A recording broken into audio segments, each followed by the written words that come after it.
বন্ধুরা এখানে এই ছেলেটি এই জলপরীকে বাঁচানোর জন্য গ্লাস টিউবিং এর জলপরীকে নিয়ে পালিয়ে যায়। এরপর জলপরীকে নিয়ে পালানোর সময় পুলিশ দেখে ফেললে তাকে ধাওয়া করে। তারপরেও সে জলপরীকে নিয়ে তার বাসায় চলে আসে। বাসায় চলে আসার পর সে একটি রিসার্চ করতে থাকে এবং অনেক কষ্ট করার পর জলপরীকে মানুষে পরিণত করে এবং জলপরী খুশি হয়। এরপর তারা বাইরে বের হয় আস্তে আস্তে। তারা যখন বাইরে বের হয় তাদেরকে একটি ধনী বিড়াল দেখতে পায় এবং ধনী বিড়ালটির ওই জলপরীকে ভালো লাগে এবং তাকে ইমপ্রেস করার জন্য সে একটি হেলিকপ্টার নিয়ে আসে। তখন ওই জলপরীটি এসব দেখে ইমপ্রেসড হয়ে যায় এবং ওই ধনী বিড়ালটির সাথে চলে যায়।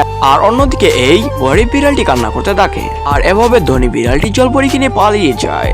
তখনই পুলিশ এসে ওই গরিব বিড়ালটিকে ধরে ফেলে এবং তাকে নিয়ে যায়। আর ওই ধনী বিড়ালটি জলপরীকে নিয়ে একটি সুইমিং পুলের পাশে যায়। তখনই জলপরী সুইমিং পুলে পড়ে গেলে সে আবারও আগের রূপ ধারণ করে ফেলে এবং তখনই ওই ধনী বিড়ালটি পুলিশকে ফোন দেয় এবং তাকে ধরিয়ে দেয়। তোমরা কি বলো বন্ধুরা, তার সাথে কি কাজটি ঠিক হয়েছে? জানিয়ে দাও কমেন্টে আর সাবস্ক্রাইব করতে ভুলো না।